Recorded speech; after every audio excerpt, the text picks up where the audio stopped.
لبيك اللهم لبيك لبيك لا شريك لك لبيك اعوذ باللہ من الشیطان الرجیم بسم اللہ الرحمن الرحیم نحمدہ ونصلی ونسلم علی رسولہ الکریم اما بعد۔ معزز و مکرم سامعین کرام، احکام و فضائل قربانی کے سلسلے کا یہ پہلا پروگرام آپ کی خدمت میں پیش کیا جا رہا ہے، اور اس میں آپ کے سامنے ماہ ذی الحجہ کے فضائل قرآن و سنت کی روشنی میں بیان کیے جائیں گے۔ اللہ جل شانہ نے قرآن مجید فرقان حمید کی سورہ توبہ کی آیت نمبر 36 میں ارشاد فرمایا کہ ان عدۃ الشہور عند اللہ 12 شہرا فی کتاب اللہ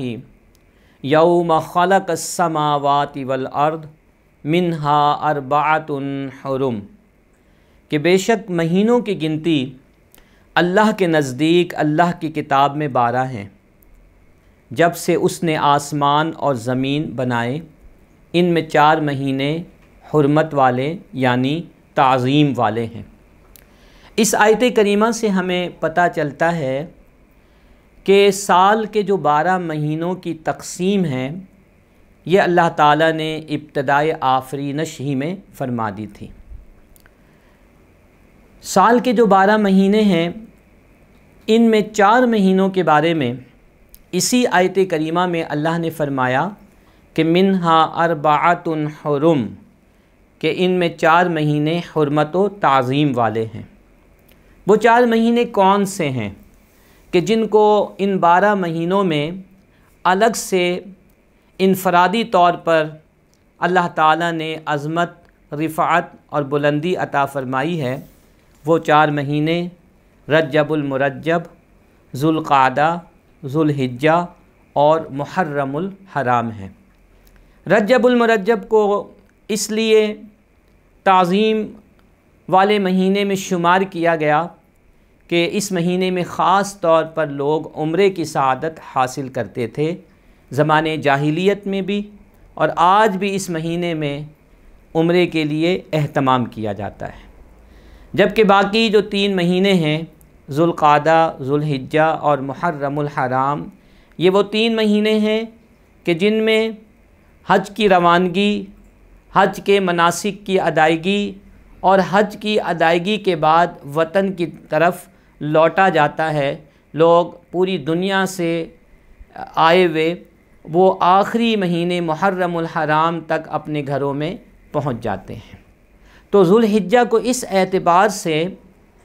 باقی 12 مہینوں میں عظمت و فضیلت عطا کی گئی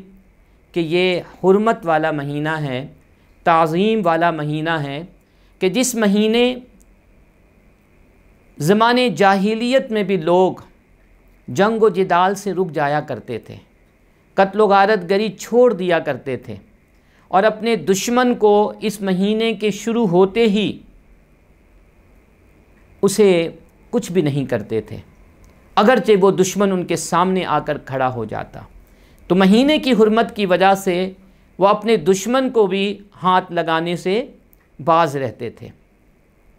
قرآن مجید فرقان حمید میں جو ایک اور سورہ مبارکہ ہے سورۃ الفجر، جس میں اللہ رب العزت نے ابتدائی طور پر 4 چیزوں کی قسم کھائی ہے۔ اللہ تعالیٰ نے فرمایا کہ والفجر ولیال عشر والشفع والوتر، کہ قسم ہے فجر کی اور 10 راتوں کی اور جفت عدد کی اور طاق کی۔ مفسرین کرام ان آیات کریمہ کی یا ان قسموں کی وضاحت اور تفسیر بیان کرتے ہوئے ارشاد فرماتے ہیں کہ اس سورہ مبارکہ میں فجر سے مراد ذوالحجہ کی پہلی یا 10 ذوالحجہ کی فجر ہے۔ 10 ذوالحجہ وہ ہے کہ جس دن قربانی کا آغاز ہوتا ہے۔ اسی طرح 10 راتوں سے مراد مفسرین کرام کے مطابق ذوالحجہ کی ابتدائی 10 راتیں ہیں، یعنی یہ ماہ مبارک عظیم الشان مہینہ ہے کہ جس کی ابتدائی 10 راتوں کی قسم اللہ تعالیٰ نے اپنی شان اور اپنی عظمت کے مطابق کھائی ہے۔ اسی طرح والشفعی، اور قسم ہے جفت کی۔ جفت اس عدد کو کہا جاتا ہے جو 2 پر پورا تقسیم ہو جائے۔ تو یہاں پر جفت سے مراد مفسرین کرام کے مطابق ماہ ذوالحجہ کی 10 تاریخ، یعنی اس ماہ کا جو 10واں دن ہے وہ ہے۔ اسی طرح والوتری، اور قسم ہے تاگ کی، اس سے مراد 9 ذی الحجہ یعنی یوم عرفہ ہے۔ تو آپ اندازہ لگا سکتے ہیں کہ اس ماہ مبارک کی شان اور عظمت اللہ رب العزت کی بارگاہ میں کتنی ہے کہ رب کائنات اس ماہ مبارک کی راتوں اور دن کی قسم اپنے پاک کلام میں فرما رہا ہے۔ اسی طرح سورہ بقرہ کی آیت نمبر 203، جس میں اللہ جل شانہ ارشاد فرماتا ہے کہ وَاذْكُرُوا اللَّهَ فِي أَيَّامٍ مَّعْلُومَاتٍ، اور معلوم دنوں میں اللہ کو یاد کرو، اللہ کا ذکر کرو۔ حضرت عبداللہ بن عباس رضی اللہ تعالی عنہما قرآن مجید فرقان حمید کی اس آیت کریمہ کی تفسیر بیان کرتے ہوئے ارشاد فرماتے ہیں کہ یہاں پر ایام معلومات سے مراد عشرہ ذوالحجہ ہے، یعنی ماہ ذوالحجہ کے ابتدائی 10 دن ہیں کہ جس میں اللہ تعالیٰ نے ہمیں خاص طور پر اپنا ذکر کثرت کے ساتھ کرنے کا حکم ارشاد فرمایا۔ یہ تو چند آیات کریمہ تھیں جو میں نے آپ کے سامنے پیش کی، جن سے ہمیں یہ معلوم ہوا کہ اللہ تعالیٰ کے نزدیک ماہ ذوالحجہ کی بہت زیادہ عظمت و فضیلت ہے۔ آئیے ہم چند احادیث کریمہ بھی سماعت کرتے ہیں۔ اس حوالے سے پہلی حدیث مبارک جس کے راوی حضرت جابر بن عبداللہ رضی اللہ تعالی عنہما ہیں، یہ فرماتے ہیں کہ قال رسول اللہ صلی اللہ علیہ وسلم افضل ایام الدنیا ایام العشر، کہ دنیا کے ایام میں افضل ترین دن ذوالحجہ کے ابتدائی 10 دن ہیں۔ یعنی رسول اللہ صلی اللہ علیہ وسلم کی اس حدیث مبارک سے ذوالحجہ کے ابتدائی 10 دنوں کی عظمت و فضیلت کا ہمیں پتہ چلتا ہے۔ اسی طرح آپ صلی اللہ علیہ وسلم نے خاص طور پر ایک حدیث مبارک میں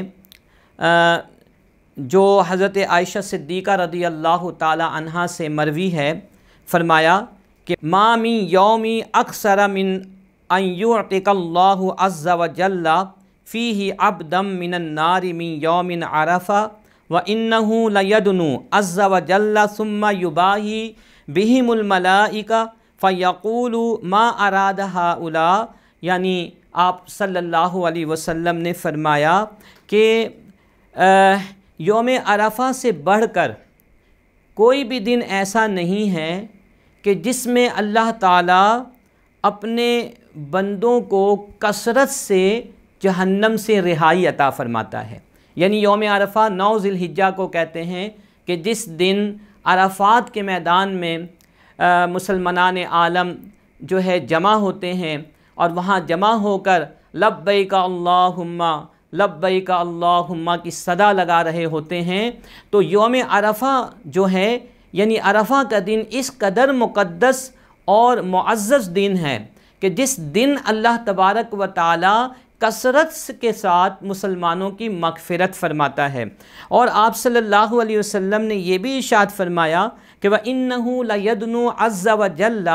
اور اللہ تبارک و تعالی اپنی شان اور اپنی عظمت کے مطابق اپنے بندوں کے قریب ہوتا ہے اور پھر اپنے فرشتوں کے درمیان فخر فرماتا ہے اور فرشتوں سے فرماتا ہے کہ ما اراد ہؤلاء، میرے یہ بندے مجھ سے کیا ارادہ کرتے ہیں، کیا چاہتے ہیں۔ لہٰذا یوم عرفہ خاص طور پر ہمیں چاہیے کہ ہم اللہ تعالیٰ کی بارگاہ میں رجوع کریں، زیادہ سے زیادہ اللہ تعالیٰ کا ذکر کریں، اس کی کبریائی بیان کریں، اس کی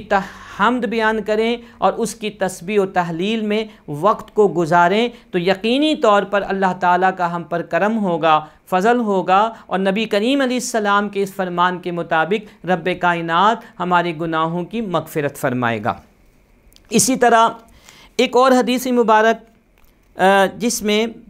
رسول اللہ صلی اللہ علیہ وسلم نے خاص طور پر یوم نحر یعنی قربانی کے دن کی فضیلت کو بیان کیا، جس دن ہم قربانی کرتے ہیں یعنی 10 ذی الحجہ۔ آپ علیہ السلام نے فرمایا، مسند احمد بن حنبل میں یہ حدیث ہے اور حدیث کا نمبر ہے 19075، کہ اعظم الایام عند اللہ یوم النحر،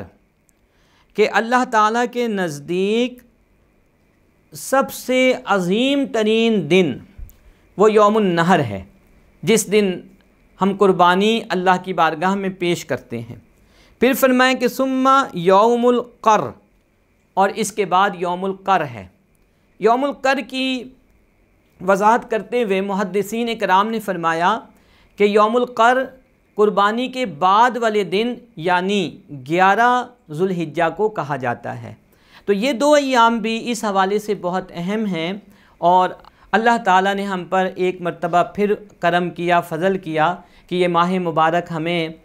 نصیب فرما رہا ہے، تو ہمیں چاہیے کہ اللہ تعالیٰ کی اس آئی ہوئی نعمت کی قدر کریں اور زیادہ سے زیادہ ماہ ذو الحجہ کے ایام میں ہم اللہ تعالیٰ کی عبادت کریں، اس کا ذکر کریں اور روزے رکھیں، تاکہ اللہ تعالیٰ ہمیں اس ماہ مبارک کی برکتیں اور رحمتیں عطا فرمائے۔ اللہ تعالیٰ ہمیں عمل کی توفیق عطا فرمائے۔ وما علیہ الا البلاغ المبین۔